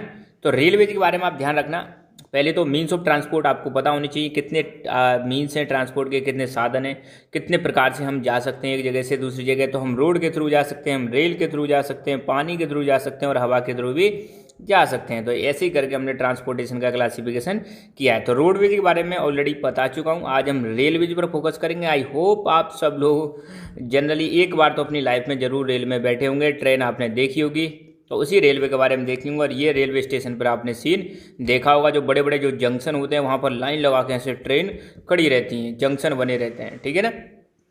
और ये चीज़ मैं आपको बता दूँ, इंडिया में, भारत में, हमारे में, ये अपनी बुक में नहीं है पर आपको नॉलेज होना चाहिए, भारत में रेलवे की शुरुआत अंग्रेजों के टाइम पर हुई थी। अंग्रेजों के टाइम पर भारत में रेल चली थी, सबसे पहले मुंबई से थाने के बीच में चली थी, ठीक है ना। ये चीज़ आपको पता होनी चाहिए कि भारत में रेलवे को लाने वाले कौन थे। तो भारत में रेलवे को लाने वाले अंग्रेज थे, तो अंग्रेजों की वजह से यहाँ पर रेल आई है। बट उनका उस समय पर्पज कुछ और हुआ करता था, वो चीज़ हम हिस्ट्री में देखेंगे। बट आपको ध्यान रखना है कि भारत में रेलवे की शुरुआत कब हुई थी, 1853 या 54 के समथिंग हुई थी रेलवे की शुरुआत भारत में। लॉर्ड डलहौजी के टाइम पर, अंग्रेज गवर्नर कौन था, लॉर्ड डलहौजी के टाइम पर शुरुआत हुई थी, ठीक है ना। और कहाँ से कहाँ तक चली थी पहली ट्रेन, मुंबई से थाने के बीच में ट्रेन चली थी। अच्छा, रेलवे का उपयोग आज की डेट में आपने देखा होगा हैवी गुड्स और लोगों को लंबी दूरी तक आसानी से, जल्दी और कम चीपली, मतलब सस्ते में, मतलब लोगों को एक जगह से दूसरी जगह ले जाना है तो उसमें हम रेलवे का इस्तेमाल करते हैं। आपने देखा होगा रेलवे में जो भाड़ा होता है, किराया जो होता है, किराया रेलवे का बहुत कम होता है। फेयर जिसको हम बोलते हैं, फेयर क्या होता है, बहुत कम होता है, बहुत सस्ता। मैं कहता हूँ सबसे सस्ता अगर आप देखोगे ना ट्रांसपोर्टेशन में तो रेलवे ही है। बहुत कम रुपए की टिकट होती है और लंबी दूरी तय कर सकते हो बहुत कम रुपए में आप, ठीक है। बहुत ज़्यादा चार्ज आपको देना नहीं पड़ता है, पे नहीं करना पड़ता है, तो कम रुपए में आप लंबी दूरी तक जा सकते हो, हैवी गुड्स ले जा सकते हो। अब देखो, बाकी जैसे आप ट्रक से सामान ले जा रहे हो तो एक ट्रक ही ले जा सकते हो, पर रेलवे में आपने देखा होगा कई सारे डिब्बे आपस में ऐसे कनेक्टेड होते हैं, 30-30, 40-40 डिब्बे कनेक्ट होते हैं, इतना सारा सामान ले जा सकते हैं, कितने सारे लोगों को एक जगह से दूसरी जगह ले जा सकते हैं। तो सबसे ज़्यादा सामान, सबसे ज़्यादा लोगों को ले जाने वाला जो अपना ट्रांसपोर्टेशन है वो कौन सा है, रेलवे ही है। तो आसानी से ले जा सकते हैं, सस्ते में भी ले जा सकते हैं, ये सबसे बड़ा फायदा है। रेलवे की शुरुआत, सबसे पहले जब रेलवे की शुरुआत हुई थी तो पहले आविष्कार किया गया था स्टीम के इंजन का, ठीक है। भाप का इंजन बनाया गया था, आपने सुना होगा भाप के इंजन। तो कमेंट करके बताना है आपको, who invented the steam engine, steam engine का आविष्कार किसने किया था उसका नाम कमेंट करके बताना है। तो स्टीम इंजन का आविष्कार होता है। और इंडस्ट्रियल रेवोल्यूशन आई थी इंग्लैंड में, ध्यान रखना, इंडस्ट्रियल रेवोल्यूशन इंग्लैंड में आई थी, जिसकी वजह से रेल ट्रांसपोर्ट का डेवलपमेंट बहुत बढ़ जाता है। थोड़ा सा मैं यहाँ पे बताना चाहूँगा आपको बेटा, इंडस्ट्रियल रेवोल्यूशन का मतलब क्या है कि अंग्रेजों के टाइम पर लगभग 1800 के समथिंग, 1800 वाले टाइम पर, 1800 से 1900 के बीच में ये इंडस्ट्रियल रेवोल्यूशन आई थी। इससे पहले भी शुरुआत हो चुकी थी। अलग अलग सेक्टर में अलग अलग टाइम पर हमें इंडस्ट्रियल रेवोल्यूशन देखने को मिलती है। बट आपको समझना क्या है कि इंडस्ट्रियल रेवोल्यूशन में क्या हुआ था ऐसा। तो इंडस्ट्रियल रेवोल्यूशन में क्या हुआ था, जो काम पहले हम हाथों से करते थे वो काम अब किससे होने लग गया, मशीनों से होने लग गया। तो इंडस्ट्रियल रेवोल्यूशन के दौरान मशीनों का आविष्कार हो गया। तो मशीनों का आविष्कार होने की वजह से भी रेलवे का जो डेवलपमेंट है वो बहुत तेज गति से होने लगता है। फटाफट ट्रेन्स बनने लगती हैं, रेल की लाइन बिछने लग जाती हैं। तो इंडस्ट्रियल रिवॉल्यूशन आने से काम आसान हो गया और रेलवे का डेवलपमेंट भी बहुत तेज गति से होता है। शुरुआत में जो रेल के इंजन बने थे वो स्टीम वाले इंजन थे, भाप के इंजन थे, कोयले से चलते थे, आपने देखा होगा गदर मूवी में। फिर डीजल के इंजन आ गए। अच्छा, रेल के इंजन को हम बोलते हैं लोकोमोटिव। क्या बोलते हैं? लोकोमोटिव बोलते हैं। ये चीज़ आप ध्यान रखना, लोकोमोटिव, ठीक है ना। तो अब डीजल का इंजन आता है, फिर बाद में इलेक्ट्रिक इंजन आ गए, बिजली से चलने वाले इंजन आ गए। तो डीजल और इलेक्ट्रिक इंजन ने बदल दिया किसको? स्टीम इंजन को बदल दिया। मगर शुरुआत में जो रेल के इंजन हुआ करते थे वो किसके हुआ करते थे? स्टीम से चलते थे, भाप से चलते थे, कोयले से चलते थे, ठीक है ना। और आज की डेट में तो आपने देखा होगा सुपर फास्ट ट्रेन भी आ चुकी हैं, बहुत तेज गति से आपको ले जाती हैं, तूफान की तरह मतलब ले जाएंगे। बुलेट ट्रेन जिनको हम बोलते हैं, ठीक है। तो कई सारे कंट्रीज में बुलेट ट्रेन भी चल गई हैं। ये है आपका स्टीम का इंजन। ऐसे मतलब पहले दिखते थे स्टीम के इंजन। ये स्टीम का इंजन है, ठीक है। ये आपका डीजल वाला इंजन है जो धुआं देते हुए चलते हैं, बहुत खतरनाक धुआं देते हैं जब स्टार्ट होते हैं। ये आपका डीजल इंजन जिसको हम लोकोमोटिव बोलते हैं। और इसका जो ड्राइवर होता है रेलवे का उसको हम बोलते हैं लोको पायलट। क्या बोलते हैं? Loco pilot. ये आपका है इलेक्ट्रिक इंजन जो बिजली से चलता है, ऊपर तार हैं और ये इसका एंटीना है। तो इस एंटीना से क्या करती है? ये बिजली आती है अंदर और फिर इसमें मोटर लगी रहती है, वो चालू हो जाती है और ट्रेन चलती है। बुलेट ट्रेन, ये बुलेट ट्रेन है, जापान का सीन है। जापान में बुलेट ट्रेन चलती है, चाइना में बुलेट ट्रेन चलती है, बहुत तेज गति से बुलेट ट्रेन चलती है। इंडिया में भी आने वाले समय में आपको बुलेट ट्रेन देखने को मिलती है। बुलेट ट्रेन की स्पीड बहुत ज़्यादा होती है, इनको सुपर फास्ट ट्रेन बोलते हैं। बहुत खतरनाक तरीके से 400, 500 किलोमीटर पर आवर की स्पीड से चलती है बुलेट ट्रेन, ठीक है। तो ध्यान रखना, रेलवे इंडिया में सबसे ज़्यादा इसका जो डेवलपमेंट है वो आपको प्लेन एरिया में देखने को मिलेगा। जो प्लेन्स ऑफ गंगा है वहाँ पर आपको ज़्यादा रेलवे का डेवलपमेंट देखने को मिलेगा। और हमारे पास आज की डेट में टेक्नोलॉजी इतनी ज़्यादा आ गई है हमारे पास कि इस टेक्नोलॉजी की वजह से जो हिमालयन रीजन है, माउंटेन वाला रीजन है, वहाँ पर भी हमने रेलवे को पहुँचा दिया है, ठीक है। हालांकि वहाँ पे जो ये रेलवे की लाइन होती है इनके बीच में डिस्टेंस कम होती है, ठीक है ना। ये जो पटरी होती है ना, पटरियों के बीच में दूरी कम रहती है बाकी की तुलना में। तो माउंटेन एरिया में भी रेल का डेवलपमेंट हो चुका है बिकॉज ऑफ टेक्नोलॉजिकल स्किल्स की वजह से। इतनी ज़्यादा टेक्नोलॉजी हमने अचीव कर ली है। और इंडिया का जो रेलवे है वो एशिया में लार्जेस्ट पाया जाता है, मतलब लार्जेस्ट की कैटेगरी में लार्जेस्ट है। एज पर एनसीईआरटी लार्जेस्ट है एशिया में इंडिया का जो रेलवे का नेटवर्क है, ठीक है। और इंडिया में मेट्रो सर्विस भी स्टार्ट हो चुकी है कई शहरों में, आपने देखा होगा। शहरी शहर के अंदर जो सर्विस चलती है उसको मेट्रो सर्विस बोलते हैं। और ये न्यू दिल्ली, जयपुर, कोलकाता, लखनऊ आदि आदि शहरों में मेट्रो सर्विसेज स्टार्ट हो चुकी हैं। और वेस्टर्न यूरोप और ईस्ट सेंट्रल यूएसए, यूरोप और ये जो यूएसए अमेरिका है, यहाँ पर रेलवे का डेंसेस्ट नेटवर्क पाया जाता है। मतलब सबसे ज़्यादा ट्रेन आपको इसी एरिया में देखने को मिलेंगे क्योंकि ये एरिया है वर्ल्ड का मोस्ट इंडस्ट्रियलाइज्ड रीजन। यूरोप का वेस्टर्न भाग और सेंट्रल ईस्टर्न भाग किसका? यूएसए का। ये सबसे ज़्यादा इंडस्ट्रियलाइज्ड पार्ट है, मतलब यहाँ पर बहुत सारी इंडस्ट्रीज पाई जाती हैं। इसलिए चीज़ों को एक जगह से दूसरी जगह मूव करने के लिए रेलवे की ज़रूरत पड़ती है। और ये बहुत इंपॉर्टेंट क्वेश्चन है कि दुनिया का सबसे लंबा रेलवे लाइन कहाँ पर है? दुनिया की सबसे लंबी रेलवे लाइन, तो आपको बताना है दुनिया की सबसे लंबी रेलवे लाइन है रशिया में, जिसको हम बोलते हैं ट्रांस साइबेरियन रेलवे। ये वर्ल्ड की लॉन्गेस्ट रेलवे लाइन है जो रशिया के सेंट पीटरबर्ग और मॉस्को जो कि वेस्ट में है उसको कनेक्ट करती है व्लादिवोस्टोक जो कि पैसिफिक कोस्ट ईस्ट में है। यहाँ पर आपको मैं मैप दिखाता हूँ। ये है रशिया, रशिया के नीचे मंगोलिया, यहाँ पे चाइना, और यहाँ पे है कोरिया, यहाँ पे है जापान, और ये है चाइना, अफगानिस्तान, ईरान, ठीक है। तो आप देखोगे रशिया में यहाँ पर दो शहर दिखा रखे हैं, एक तो है सेंट पीटर्सबर्ग और मॉस्को। ये है आपके वेस्ट साइड में। इधर ईस्ट साइड में यहाँ पे एक शहर है व्लादिवोस्टोक। तो यहाँ से यहाँ तक मतलब इसको कनेक्ट कर रखा है। दुनिया की सबसे लंबी रेलवे लाइन है और इसकी लंबाई लगभग है 9259 किलोमीटर। सोचो इतनी सारी मतलब डिस्टेंस है, इस डिस्टेंस को कवर करती है रेलवे लाइन। तो दुनिया की सबसे लंबी रेलवे लाइन जिसको हम बोलते हैं ट्रांस साइबेरियन रेल रोड, ठीक है ना। तो यहाँ पर हमारा रेलवे का टॉपिक खत्म हुआ। So thank you so much. Keep learning, keep enjoying and God bless you all. Hello my dear friends, welcome to Lucky Education. और आज हम देखेंगे वाटरवेज के बारे में। हम पढ़ रहे हैं ट्रांसपोर्टेशन वाला टॉपिक चल रहा है और वाटरवेज पर हम पहुँच गए। वाटरवेज मतलब जहाँ पर ट्रांसपोर्टेशन किसके थ्रू होता हो, पानी की सहायता से होता हो, तो उसको हम क्या बोलते हैं? वाटरवेज। जब हम ज़मीन का इस्तेमाल करते हैं तो वहाँ पर रोडवेज होते हैं और रेलवे ये दोनों लैंड ट्रांसपोर्ट में आते हैं, मतलब ज़मीन के थ्रू हम चीज़ों को क्या करते हैं, एक जगह से दूसरी जगह मूव करते हैं। वाटरवेज में हम किसका इस्तेमाल करते हैं, नाम के आगे वाटर आ रहा है, मतलब पानी का इस्तेमाल करेंगे।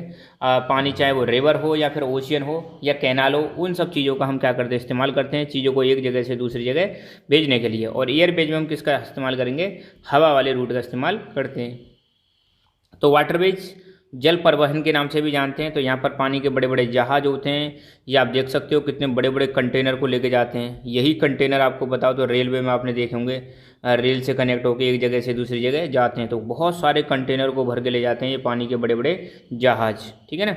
तो वाटरवेज ध्यान रखना, इसको ऐसा नहीं कि अभी यूज करना स्टार्ट किया है। तो वाटरवेज सबसे पहले अगर हम देखो तो आप मतलब रोड के अलावा वाटरवेज ही स्टार्ट हुआ था। पहले लोग बाग एक जगह से दूसरी जगह जाने के लिए रिवर्स का इस्तेमाल करते थे, ओशंस का इस्तेमाल करते थे, शुरू मतलब बहुत पहले से इस्तेमाल करते हुए आ रहे हैं वाटरवेज को, ठीक है। जैसे आपने सुना होगा 1498 में वास्को डी गामा आ गया था भारत में, ठीक है। 1498 एडी में वास्को डी गामा पुर्तगाल से कहाँ पे आया था, भारत में आया था। वो समुद्री रास्ते से आया था। अब समुद्री रास्ते से तैर के तो आएगा नहीं, सिंपल सी बात है, वो पानी के जहाज से आया था। वाटरवेज जो है ये चीपेस्ट वे है। चीपेस्ट मतलब सबसे सस्ता तरीका है। अगर आपको हैवी और बल्कि, बल्कि मतलब भारी, हैवी मतलब भारी और बल्कि मतलब बहुत ज़्यादा सामान ले जाना है, और हैवी सामान ले जाना है लॉन्ग डिस्टेंस में, मतलब लॉन्ग डिस्टेंस का मतलब है दो देशों के बीच में अगर आपको बहुत ज़्यादा हैवी और बहुत ज़्यादा सामान को ले जाना है, तो वहाँ पर हम इस्तेमाल करते हैं, वाटरवेज का इस्तेमाल करते हैं। वाटरवेज दो टाइप्स का होता है, एक तो इनलैंड वाटरवेज होता है और दूसरा सी रूट। इनलैंड मतलब विद इन द कंट्री, इसको हम कहाँ पे यूज करते हैं, देश के भीतर ही यूज करते हैं। सी रूट मतलब इंटरनेशनल ट्रेड में इसका इस्तेमाल किया जाता है। जब दो देशों के बीच में ट्रेड हो तो उसमें हम इसका ओशियन रूट का इस्तेमाल करते हैं। जैसे मान लो ये अपना प्यारा भारत है, भारत में कई सारे पोर्ट बने हुए हैं, आपको पता होगा। यहाँ पे जैसे मुंबई पोर्ट है, कोलकाता पोर्ट है, ये पाकिस्तान का कराची पोर्ट है, ये श्रीलंका का कोलंबो पोर्ट है। तो यहाँ से आप देखो, अगर मान लो हमें कहाँ जाना है, हमें जाना है सपोज अमेरिका जाना है, तो अमेरिका कैसे जाएंगे, देखो मुंबई से यहाँ पे आ रहे हैं, फिर यहाँ से डरबन, केप टाउन, अमेरिका, ये मतलब साउथ अफ्रीका, फिर यहाँ से ये पहुँच गए न्यूयॉर्क, ऐसे करके जाते हैं। तो कई सारे तरीके हैं इनके जाने आने के। और अंग्रेज़ों को भी मान लो भारत में आना है, तो जैसे वास्को डी गामा पहले लंदन से यहाँ केप टाउन, और फिर केप टाउन से कहाँ पहुँचा था, मुंबई पहुँचा था। तो ये कई सारे रूट दिखा रखे हैं इंटरनेशनल ट्रेड के, मतलब मेजर ओशन ट्रेड रूट्स हैं, कैसे कैसे ये मूव करते हैं चीज़ें एक जगह से दूसरी जगह, ठीक है ना। अब पहले हम इनलैंड वाटरवेज को देखें, तो इनलैंड वाटरवेज इसमें किसका इस्तेमाल किया जाता है, तो इसमें हम यूज करते हैं रिवर्स, लेक्स और कैनाल से इनका इस्तेमाल किया जाता है। इनलैंड वाटरवेज मतलब देश के भीतर हो तो वहाँ पर हम इनलैंड वाटरवेज का इस्तेमाल करते हैं। तो रेलवे, ये सॉरी, इसमें क्या क्या इस्तेमाल करते हैं, रिवर्स, लेक्स और कैनाल्स। कुछ एग्जांपल दे रखे हैं यहाँ पे, जैसे गंगा, ब्रह्मपुत्र, यहाँ पर इनलैंड वाटरवेज बना हुआ है। Great Lakes in North America, River Nile in Africa, Suez Canal. Suez Canal आपने देखी होगी, यहाँ पर है ये स्वेज कैनाल, देखो ये हो गया अफ्रीका और ये हो गया एशिया। तो यहाँ पे है स्वेज कैनाल, ठीक है, छोटी सी रेड सी के ऊपर है स्वेज कैनाल। और ये इनलैंड का ही एग्जांपल है।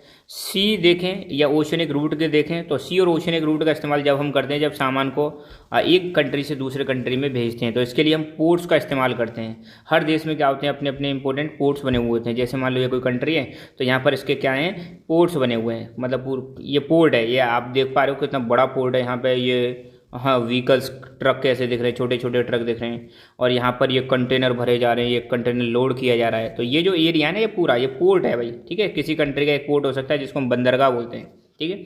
ये फिर पानी के बड़े बड़े जहाज है जो सामान को लेके जा रहे हैं, ओशियन का इस्तेमाल कर रहे हैं। किसका इस्तेमाल कर रहे हैं, ओशियन रूट का इस्तेमाल कर रहे हैं, जो सामान को एक देश से दूसरे देश में ले जाते हैं, ठीक है। तो इसके कुछ एग्जाम्पल दे रखे हैं। एग्जाम्पल क्या है, सिंगापुर, मुंबई, एशिया में सिंगापुर से मुंबई के बीच में एक रूट है। न्यूयॉर्क, लॉस एंजल्स इन नॉर्थ अमेरिका, और रियो डी जेनेरियो इन साउथ अमेरिका। डरबन और केप टाउन ये अफ्रीका में है। सिडनी ऑस्ट्रेलिया में। London, Rotterdam in Europe. तो ये जो एग्जांपल दे रखे हैं, किसके एग्जांपल हैं, पोर्ट्स के एग्जांपल हैं, ठीक है। मुंबई पोर्ट तो इंडिया में, सिंगापुर में, न्यूयॉर्क, लॉस एंजल्स ये नॉर्थ अमेरिका में है। रियो डी जेनेरियो जो ब्राज़ील में है, आपको देखने को मिलेगा, ब्राज़ील साउथ अफ्रीका में है। डरबन और केप टाउन ये रियो डी जेनेरियो कहाँ पे, ब्राज़ील में, और ब्राज़ील किस में आता है, साउथ अमेरिका कॉन्टिनेंट में आता है।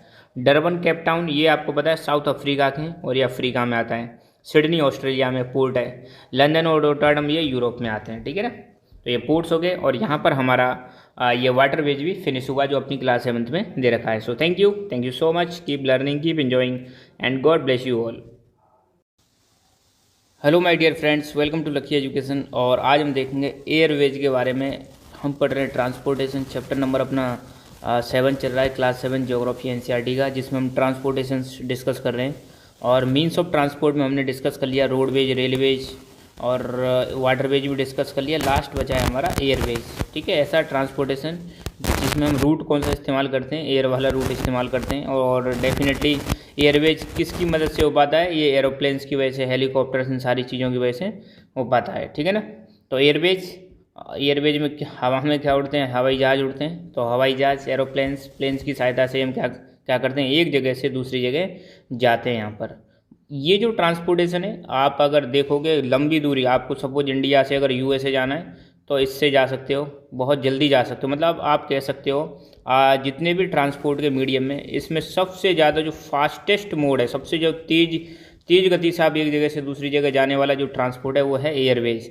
आप एक जगह से दूसरी जगह रोड के थ्रू जाओगे तो बहुत लंबा वक्त लगता है। इंडिया में भी मान लो आप जम्मू कश्मीर से कन्याकुमारी जा रहे हो तो रोड से जाने में बहुत वक्त लगता है, ट्रेन से जाने में थोड़ा सा वक्त कम हो जाएगा। मगर आप एरोप्लेन से जा रहे हो तो कुछ घंटों में ही आप एक जगह से दूसरी जगह जा सकते हो। तो फास्टेस्ट मोड है, कैसा मोड है, फास्टेस्ट वे ऑफ ट्रांसपोर्ट है कौन सा, एयरवेज। और इसको डेवलप किया गया था early 20th century. Early 20th century का मतलब है 1900 से 2000 के बीच में, ये हो तो हो गई 20th सेंचुरी। तो 1900 के बाद ही इसको क्या कर लिया गया था, डेवलप कर लिया गया था एयरवेज को। बट ये मोस्ट एक्सपेंसिव, सबसे ज़्यादा महंगा है, क्योंकि इसमें जो फ्यूल यूज करते हैं, ध्यान रखना, एरोप्लेन्स में जो फ्यूल इस्तेमाल होता है वो बहुत महंगा होता है, जिसकी वजह से एयरवेज क्या होता है, एक्सपेंसिव होता है। तो इसकी टिकट जो होती है, इसका जो किराया होता है वो बहुत ज़्यादा होता है।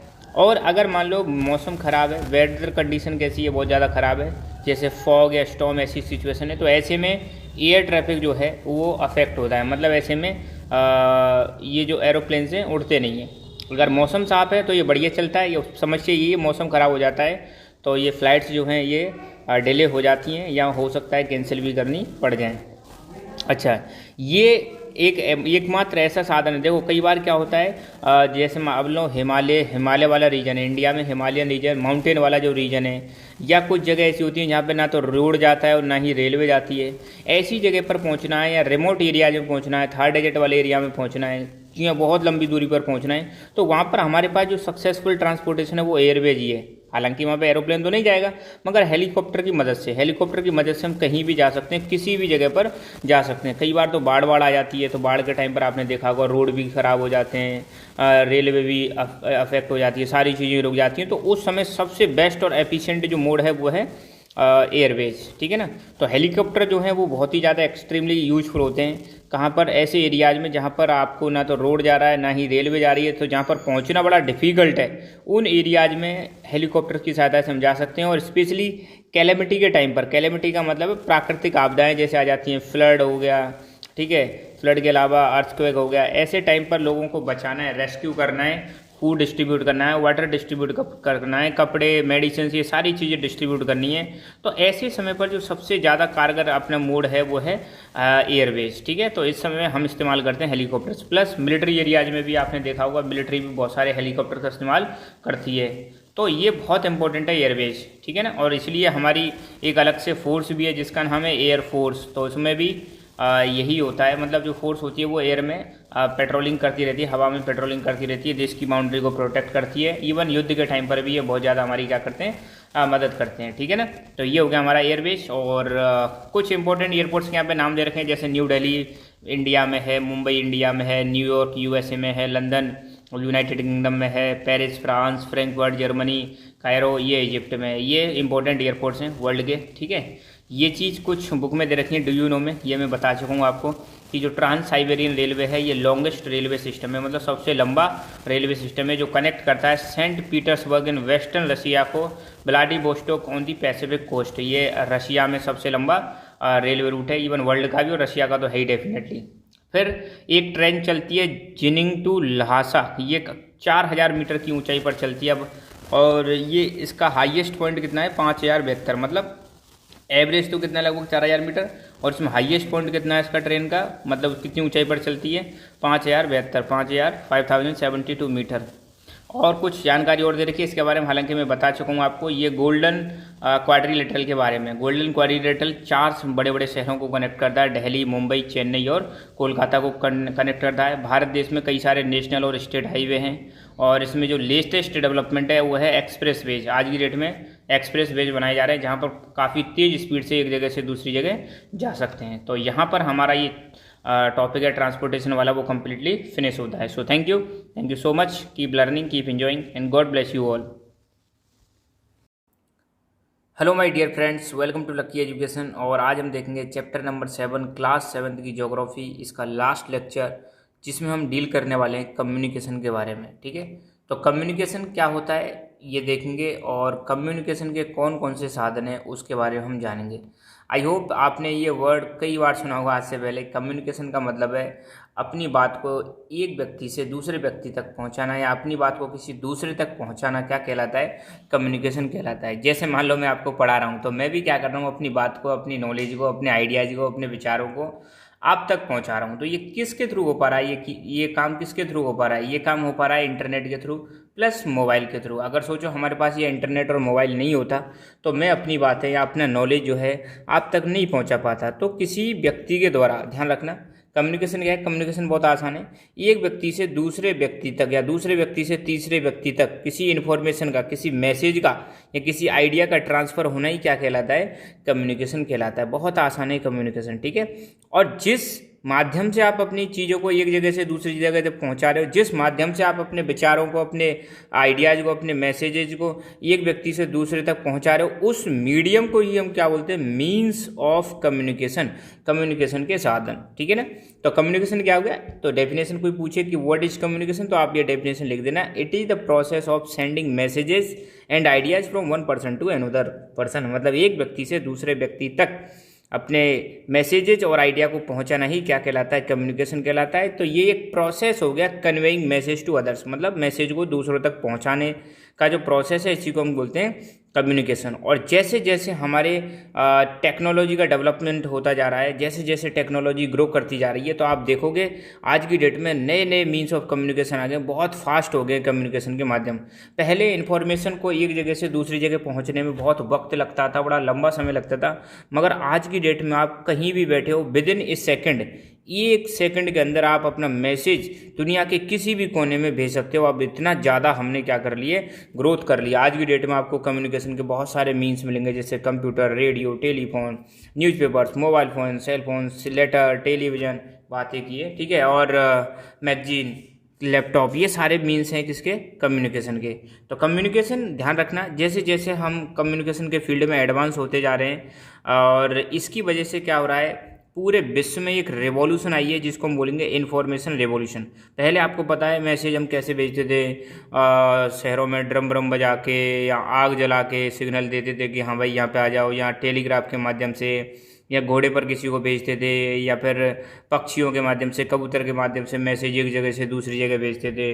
तो पहले वक्त बहुत लगता था, मगर आज की डेट में आप देखो कम्युनिकेशन के फील्ड में रेवोल्यूशन आ गई। जब से इंटरनेट आया है, इंटरनेट आने के बाद तो डे बाय डे हम हर दिन कुछ नया मतलब देखने को मिल रहा है। ठीक है, आज की डेट में सोशल साइट्स का बहुत ज़्यादा इस्तेमाल होता है, जैसे फेसबुक, ट्विटर और व्हाट्सअप। इन पर मतलब हम क्या करते हैं, मैसेज को एक जगह से दूसरी जगह भेज रहे हैं, तो विद इन ए सेकेंड आप मतलब सारी चीज़ें भेज सकते हो। आप मतलब वॉइस टू वॉइस मैसेज भेज सकते हो, वीडियो कॉल कर सकते हो। आज की डेट में आप कोई भी आप फोटो, पिक, फाइल, कुछ भी चीज़ आप मतलब भेज सकते हो। इतना फास्ट मतलब आज की डेट में कम्युनिकेशन हो चुका है। ठीक है ना, तो ये जितने भी मोड्स ऑफ कम्युनिकेशन है, जितने भी मीन्स ऑफ कम्युनिकेशन है, इनकी वजह से हम क्या करते हैं, इन्फॉर्मेशन एक जगह से दूसरी जगह पहुंचाते हैं, लोगों को एजुकेट करते हैं, एज वेल एज एंटरटेनमेंट का भी साधन बन चुका है। आपने देखा होगा मोबाइल पर बहुत सारे आपने वीडियोज़ देखे होंगे, बहुत ज़्यादा फनी वीडियोज़ होते हैं, मतलब एंटरटेनमेंट का भी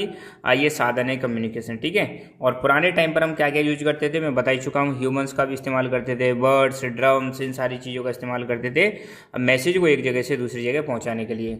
अगर आपसे कोई पूछ ले कि मॉडर्न मीन्स कौन कौन से हैं कम्युनिकेशन के, तो फटाफट बता देना, radio, TV, newspaper, telephone, mobile, computer, email, ये सारे के सारे मॉडर्न मीन्स ऑफ कम्युनिकेशन है। प्लस सोशल साइट्स भी आप लिख सकते हो, जो सोशल साइट्स हैं वो भी मीन्स ऑफ कम्युनिकेशन है।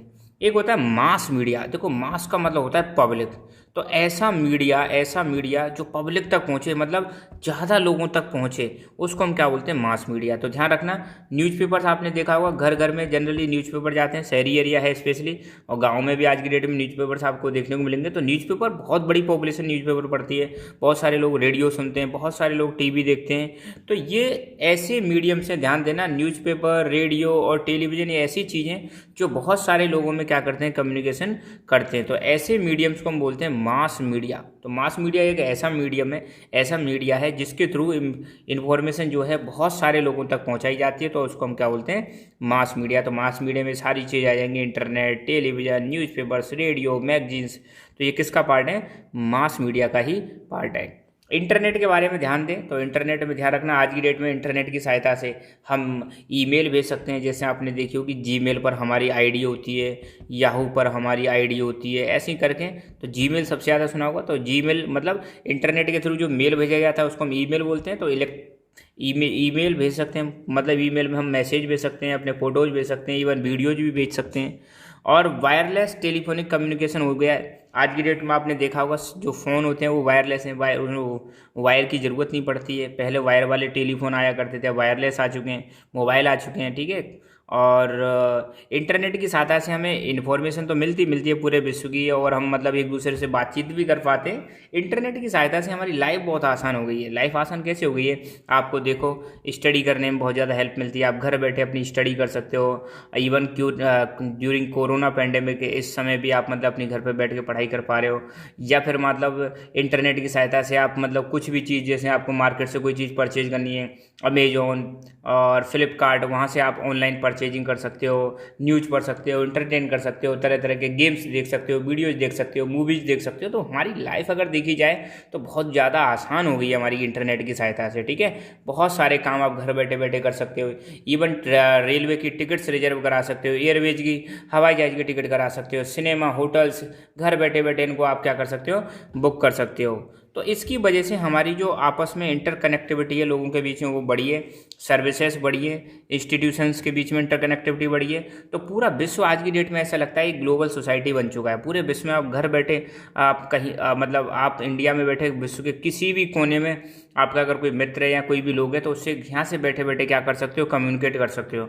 और तो और यहाँ से बैठे बैठे आप अंतरिक्ष में, अगर जैसे आपका इंटरनेशनल स्पेस स्टेशन है अंतरिक्ष में, तो वहाँ पर भी अगर लोग बैठें तो वो भी हम वहाँ से मतलब कम्युनिकेट कर सकते हैं पृथ्वी से, और उनके बीच में भी कम्युनिकेशन हो सकता है। तो कम्युनिकेशन की वजह से आप देखो तो लाइफ हमारी आसान हो चुकी है, और पूरी दुनिया एक छोटा सा गाँव बन चुका है, ठीक है ना। अब ये जितनी भी कम्युनिकेशन हम पढ़ रहे हैं ना, तो कम्युनिकेशन किसकी मदद से हो पा रही है, ये कम्युनिकेशन हो पा रही है सैटेलाइट्स की वजह से। आपने अब देखा होगा, हमारी एक स्पेस एजेंसी है जिसका नाम है इसरो सैटेलाइट लॉन्च करती रहती है। कमेंट करके बताना है फुल फॉर्म आपको इसरो की, ठीक है। तो इसरो सैटेलाइट भेजती है, और इन्हीं सैटेलाइट्स के माध्यम से क्या हो पाता है, कम्युनिकेशन हो पाता है। अगर ये सैटेलाइट्स नहीं होते तो कम्युनिकेशन नहीं हो पाता। अब इन सैटेलाइट्स के और भी क्या क्या यूज है, ऑयल को एक्सप्लोर करने में, पता लगाने में, फॉरेस्ट का सर्वे करने में, अंडरग्राउंड वाटर का सर्वे करने में, मिनरल्स के का सर्वे करने में, फॉरेस्ट वेदर फोरकास्टिंग करने में, मतलब मौसम की भविष्यवाणी करने में, जैसे बरसात होगी या नहीं होगी, डिजास्टर वार्निंग, कोई डिजास्टर आने वाली है, सुनामी आने वाली है, उसके बारे में मतलब पहले से ही वार्निंग दे देना। तो इन सब चीज़ों में इस्तेमाल होता है किसका, सैटेलाइट्स का इस्तेमाल होता है। तो यहाँ पर हमारा ये चैप्टर फिनिश होता है। So thank you so much, keep learning, keep enjoying, and God bless you all.